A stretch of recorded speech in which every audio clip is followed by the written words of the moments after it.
मैं थोड़ा बोलूं? नमस्कार, आप कैसे हैं? देखिए, सबसे पहले आपका स्वागत। आप यहां आई, गर्मी में आई, दिल से आपका धन्यवाद करता हूं। हिंदुस्तान में अलग अलग लोगों की बात होती है, जात की बात होती है, पिछड़ों की बात होती है, दलितों की, आदिवासियों की, गरीब जनरल कास्ट की, सबकी होती है। मगर एक बात शायद मैंने आज तक नहीं सुनी, जो मैं अपने भाषणों में कह रहा हूं, कि आजकल दोनों महिला और पुरुष काम करते हैं, चाहे वो खेत में हो, मजदूरी हो, जॉब हो, कॉल सेंटर हो, उबर हो, जो भी हो। अगर आप देखेंगे, हिंदुस्तान की महिलाएं काम करती हैं और हिंदुस्तान के पुरुष काम करते हैं। बाहर, घर से बाहर जाकर काम करते हैं। उस काम के लिए महिलाओं को भी पैसा मिलता है, पुरुषों को भी पैसा मिलता है। तो वहां कोई प्रॉब्लम नहीं है। वहां यह प्रॉब्लम है कि बड़ी बड़ी कंपनियों में महिलाओं को कम जगह मिलती है, पुरुषों को ज्यादा मिलती है। मगर पैसे का वहां पे कोई प्रॉब्लम नहीं है। मगर फिर जब शाम को पुरुष वापस आते हैं और आप घर में वापस आती हैं, तो फिर आपकी दूसरी शिफ्ट चालू होती है। मतलब आप बच्चों को पालती हो, वो बीमार होते हैं तो उनकी देखभाल करती हो, खाना पकाती हो, उनके भविष्य के बारे में सोचती हो, पैसे बचाती हो, और इसके लिए आपको कभी कुछ नहीं दिया जाता है। ये आप एक प्रकार से फ्री में काम करती हो। शायद आप में से भी ऐसी महिलाएं हो जो इसको बात को एक्सेप्ट ना करे, माने ना। मगर सच्चाई है कि अगर हिंदुस्तान के पुरुष 8 घंटे काम करते हैं तो आप 16 घंटे काम करती हो। और ये जो एक्स्ट्रा 8 घंटा है, जो आप पूरी जिंदगी काम करती हो, जो आपके हाथ जलते हैं, बीमार होती हो, इसके लिए आपको कोई कॉम्पेंसेशन कभी नहीं देता है। पहली बात यह है। दूसरी बात कि अगर महिला को 1000 रुपए दिए गए और पुरुष को 1000 रुपए दिए गए, तो उनका सोचने का तरीका, खर्च करने का तरीका बिल्कुल अलग है। अगर आप पुरुष को 1000 रुपए दोगे, वो उसको एकदम खर्च कर देगा। अगर आप महिला को 1000 रुपए दोगे, वो उसको बचाएगी, बच्चों के बारे में सोचेगी, लंबा सोचेगी, उनकी पढ़ाई के बारे में सोचेगी, प्लानिंग करेगी। तो आपको पैसा नहीं मिलता, मगर आपकी जो फाइनेंशियल सोच है वो बेहतर है, पुरुषों से वो बेहतर है।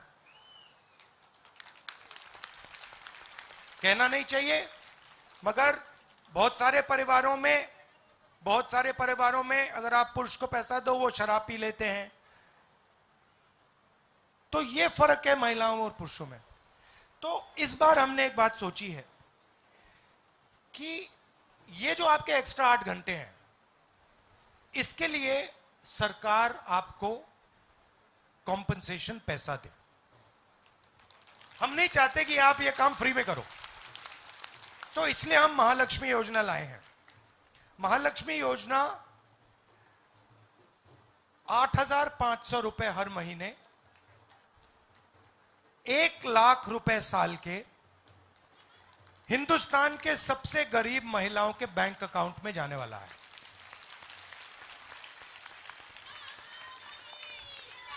अब मतलब आप में से यहां पे इस मीटिंग में जो भी गरीबी रेखा से नीचे है, जब आप जुलाई 5 तारीख को अपना बैंक अकाउंट देखोगे, उसमें आपके 8,500 रुपए मिलेंगे। वो जुलाई में होगा, अगस्त में होगा, सितंबर, अक्टूबर, नवंबर, दिसंबर, वो चलता जाएगा। कब रुकेगा? जब वो परिवार गरीबी रेखा से निकल आएगा। और इसके पीछे दो तीन सोच है। एक सोच है कि अगर आप परिवार को फाइनेंशियली मजबूत बनाना चाहते हो तो वो महिला बना सकती है, वो पुरुष नहीं बना सकता।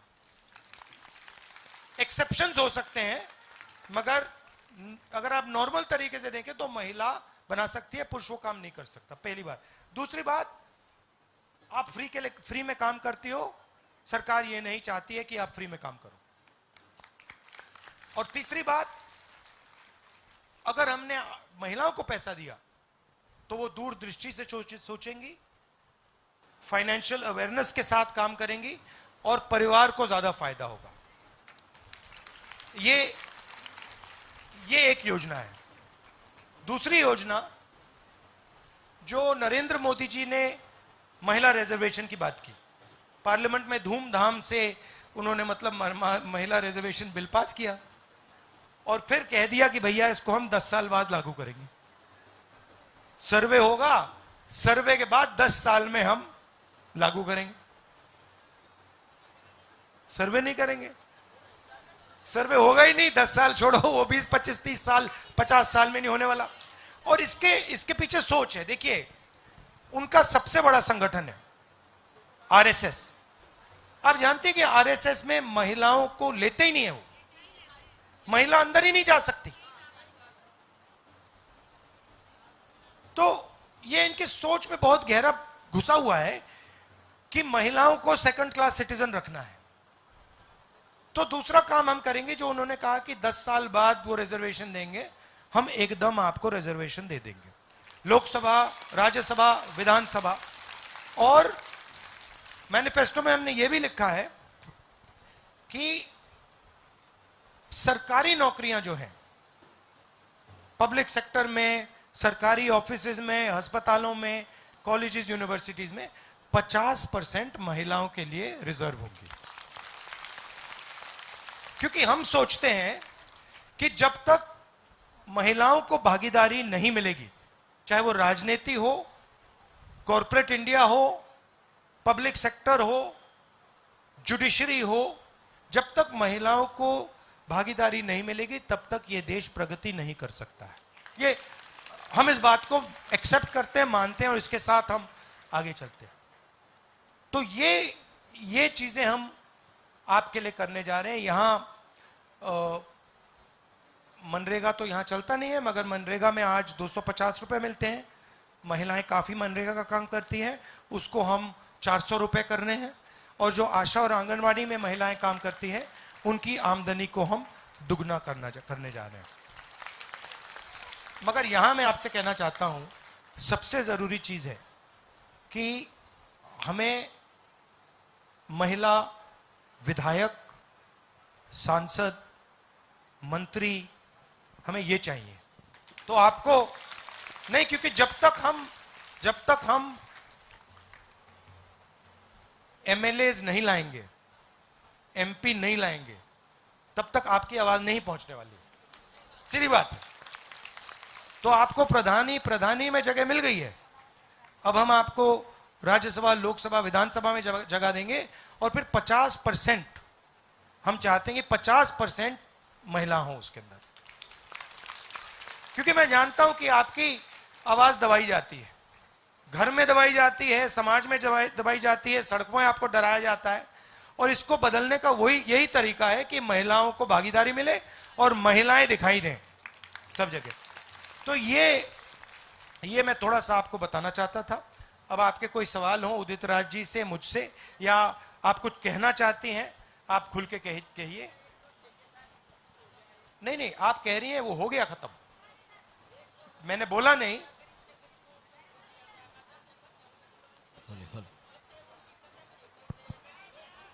मैं आपको बताता हूं, ये आपने बहुत गहरी बात बोली है। अगर कोई अमीर है, कंपनी में काम करता है, तो उसको जॉब सिक्योरिटी मिलती है, उसको निकाला नहीं जा सकता। अगर निकालना है तो मतलब 3-4 महीने की सैलरी मिलती है, पेंशन मिलता है, पूरा का पूरा मिलता है। मगर अगर गरीब घर का बच्चा होता है, बेटी होती है, और उनमें से सबसे ज्यादा यह भी एक्सेप्ट करना पड़ेगा कि गरीबों में से सबसे ज्यादा दलित, आदिवासी, पिछड़े वर्ग के लोग हैं, माइनॉरिटी है, ये एक्सेप्ट करना पड़ेगा। तो जब हम गरीब की बात कर रहे हैं, उसमें ज्यादा पिछड़े हैं, ज्यादा दलित हैं, ज्यादा आदिवासी हैं, ज्यादा माइनॉरिटी, हाँ गरीब जनरल कास्ट के भी लोग हैं, मगर वो 90% हिंदुस्तान की आबादी ये लोग हैं। और फैशन क्या बना है, जहां भी ये लोग हैं इनको ठेकेदारी प्रथा पे लगाया जा रहा है। आप देखिए, मिलिट्री में अग्निवीर बना दिया। अग्निवीर क्या है? अग्निवीर जवान को उन्होंने मजदूर बना दिया कि भैया जब भी हम चाहते तुम्हें निकाल देंगे, तुम्हें पेंशन नहीं मिलेगी, तुम्हें सैलरी ठीक नहीं मिलेगी, तुम्हें कैंटीन नहीं मिलेगी, नहीं मिलेगा, शहीद का दर्जा भी नहीं मिलेगा। तो मतलब जो गरीब लोग आर्मी में जा रहे हैं उनके लिए अग्निवीर, और जो अमीर लोग आर्मी में जा रहे हैं उनके लिए पेंशन, उनके लिए सारी फैसिलिटीज, उनके लिए मेडिकल, उनके लिए सब कुछ। तो आपने जो बात बोली कि ठेकेदारी प्रथा, तो हमने मैनिफेस्टो में साफ कह दिया है, सरकारी नौकरी में, पब्लिक सेक्टर में, सरकारी ऑफिसेज में हम ठेकेदारी प्रथा को बंद करने जा रहे हैं। हम बंद करने जा रहे हैं। अगर कोई भी हिंदुस्तान की सरकार में काम करेगा, चाहे वो गरीब हो, अमीर हो, इज्जत से, रिस्पेक्ट से काम करेगा, उसे पेंशन मिलेगी, उसे सोशल सिक्योरिटी मिलेगी, उसे स्वास्थ्य की सुविधा मिलेगी, बिना इसके सरकार में काम नहीं होने देंगे। और ठेकेदारी प्रथा में यह भी बात है कि जो काम करता है वो गरीब होता है, वो ओबीसी होता है, दलित होता है, आदिवासी होता है, माइनॉरिटी होता है, और जो ठेकेदार होता है वो अमीर होता है, हाँ अमीर से अमीर होता है। तो ये तो सच्चाई है। तो इसको भी हम सरकारी ऑफिसेज में और पब्लिक सेक्टर में इसको हम बंद करने जा रहे हैं।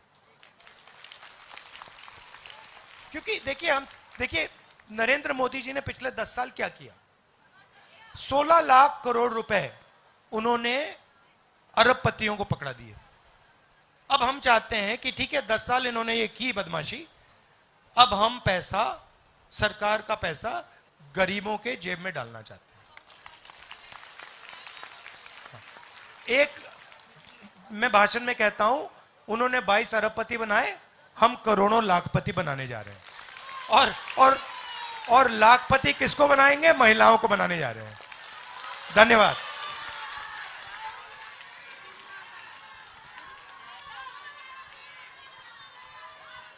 कोई सवाल करना चाहते हैं? सुझाव, कोई सुझाव? आप सुझाव? हाँ क्या नाम है? हाँ बताइए भाई। राजकुमारी जी कंडक्ट करिए आप। भैया कुछ महिलाएं हैं जो बहुत परेशान हैं, गरीब हैं, जो रेहड़ी लगाती हैं, कोठियों में काम करती हैं, वो आपसे कुछ बात करना चाह रही हैं। गुरमीत कौर।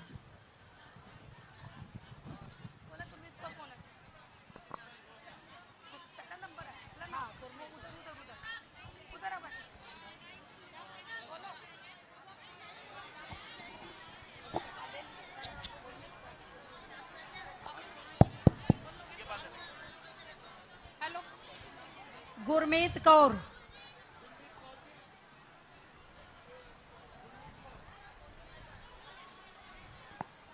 गुरमीत कौर।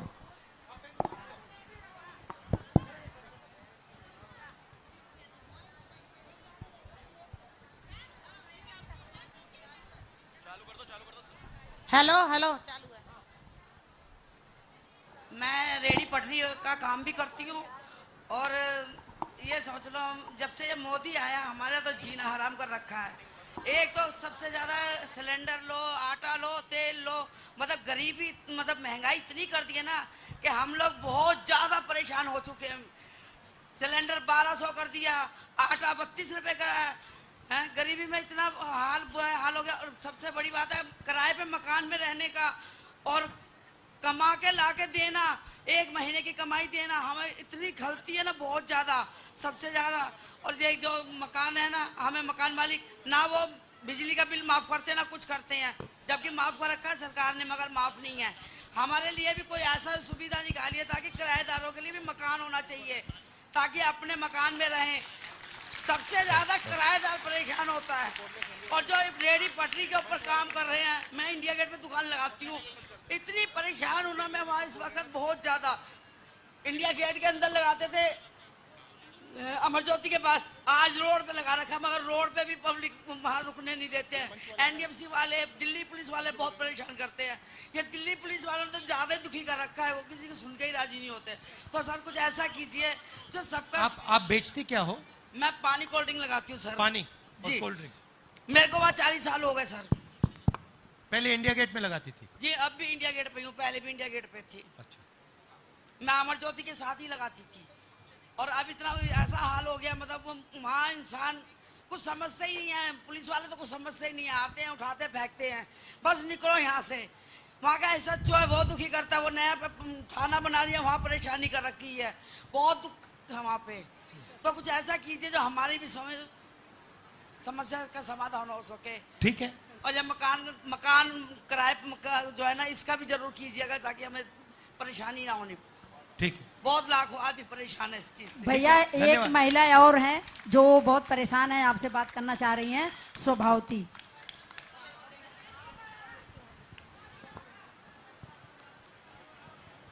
हेलो, हाँ भाई साहब नमस्ते। मैं रेहड़ी पटरी वाली हूँ, मैं परेशान बहुत हूँ, मेरे को परेशान करते हैं। मेरा लड़का पढ़ा लिखा है मगर कोई नौकरी उकरी नहीं है, अब मेरे को बहुत परेशानी है। टॉयलेट घर भी साफ नहीं होता, न कुछ भी होता। आप कहाँ बेचती हैं? ये मंगोलपुरी एम ब्लॉक में, पेशाब घर के सामने। और क्या क्या बेचती हैं आप? सब्जी बेचती हूँ भाई साहब, धनिया मिर्ची उर्ची होता है, आलू उलू बच्चे लगा रहे हैं। नमस्ते। नमस्कार। भैया एक मंजू है, वो आपसे गुहार लगा रही हैं, आपसे कुछ बात करने के लिए।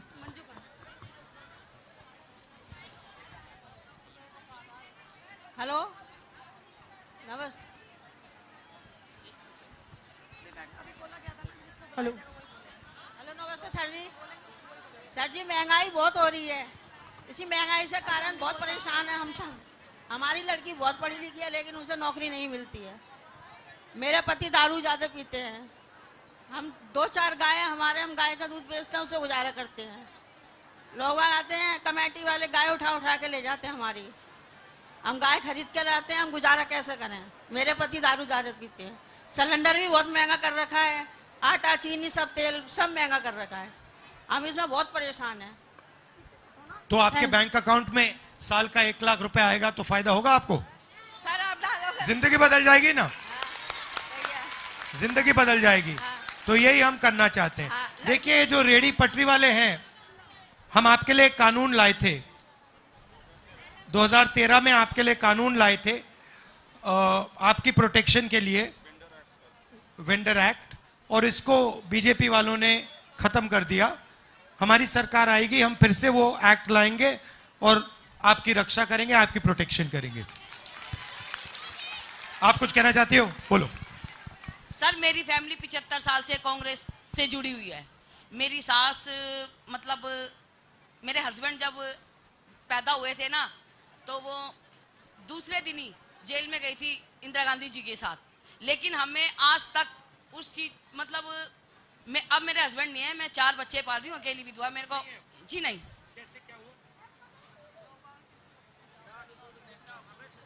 क्या हुआ? कैसे हुआ?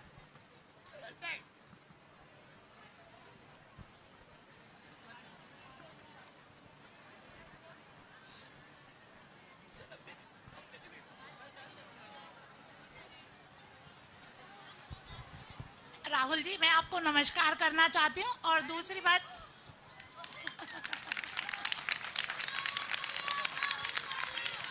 भैया राहुल गांधी,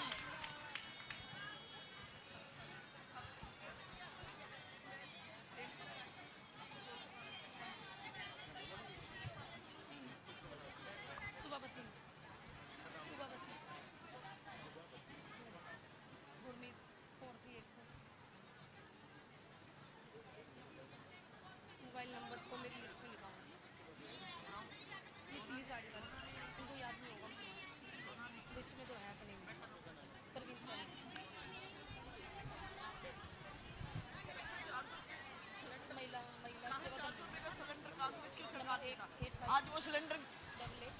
कांग्रेस की सरकार में 400-300 रुपए सिलेंडर था, 350, अब वो 1100 रुपए का है। लेकिन इलेक्शन के टाइम पे 200 रुपए घटा के वोट के चक्कर में 900 रुपए कर दिया, सिर्फ वोट के चक्कर में। अब वही सिलेंडर इलेक्शन के बाद 1500 रुपए होगा। बताइए कहाँ से मैं खरीदूंगी, कहाँ से बच्चे पालूंगी? 4 बच्चे पढ़ने वाले, मेरी छोटी बेटी 6 साल की। मेरी जिम्मेदारी। वो बोलिए ना, क्या नाम है अभी? मंजू।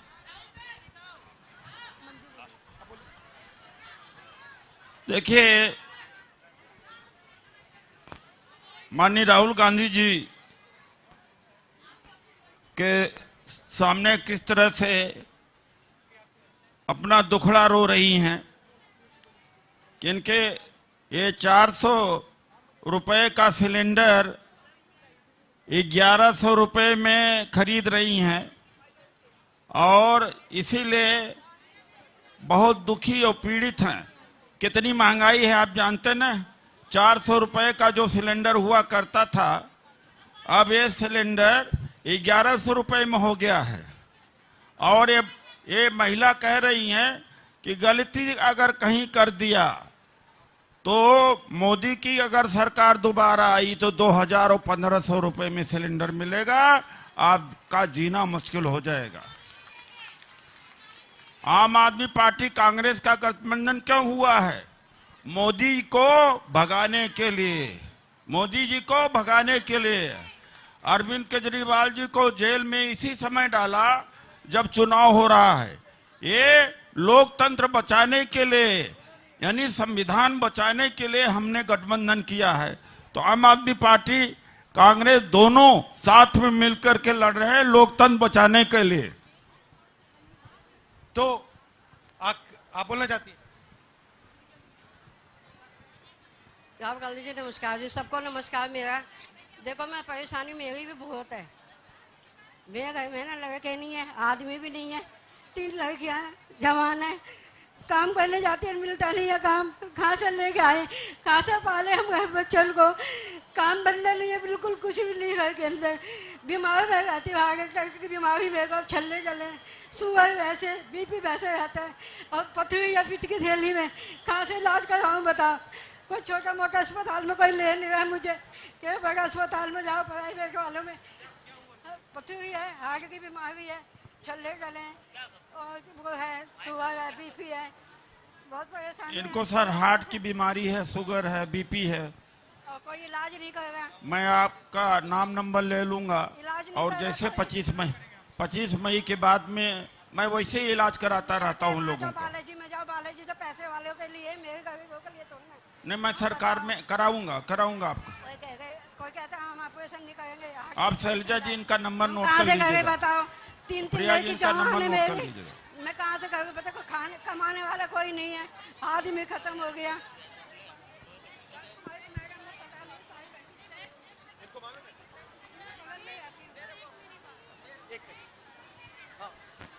और कोई बोलो।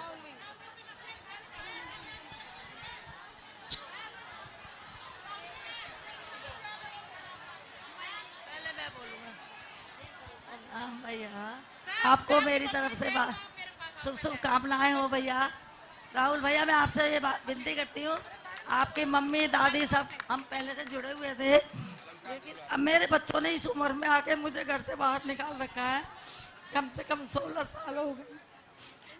मैं घरों में रहती हूँ, कहीं जहाँ मिल जाता। आपके बच्चे करते क्या है? गरीब है, काम करते हैं, अपने फैमिली को चला रहे हैं। भैया बोलेंगे। मैं पटरी लगा ले। तो कहाँ रहती हो? सदर बाजार, घरों में रह करके अपना टाइम पूरा कर लेती। लेकिन मैं आपको नहीं भूलूंगी। राहुल जी आए हैं, राहुल जी आएंगे, राहुल जी हैं, राहुल जी आएंगे। वो जो पूरे दिन थे पीछे हम रखेंगे। राहुल जी आए हैं, राहुल जी आएंगे। मुझे तो विश्वास नहीं हो रहा है कि आपको देख रही हूँ। कोई सुझाव निकालिए बेटा, मेरा बिल्कुल भी मेरे पास मेरे हस्बैंड बहुत ज़्यादा पीते हैं बहुत ज़्यादा मारपीट करते हैं। मैं चाहती हूँ दिल्ली से शराब बिल्कुल बंद हो जाए, बिल्कुल खत्म हो जाए। आप सब मानते हैं? हाँ सब मानते हैं, सब मानते हैं सर। और हमारा घर नहीं है सर, हम किराए पे रहते हैं, हमारा राशन कार्ड भी नहीं है। मैं चाहती हूँ मेरा राशन कार्ड बन जाए, मेरा अपना घर हो जाए। सर मैं आपको हक करना चाहती हूँ सर, प्लीज। आपसे एक बात करना चाहती हूँ भैया।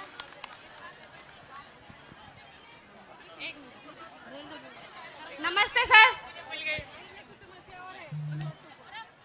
अभी भैया मेरी अगली भी मीटिंग है। हाँ जी सर। कर्जे के ऊपर एक सवाल है आपसे। कर्ज के ऊपर पूछने देंगे। हेलो सर, मुझसे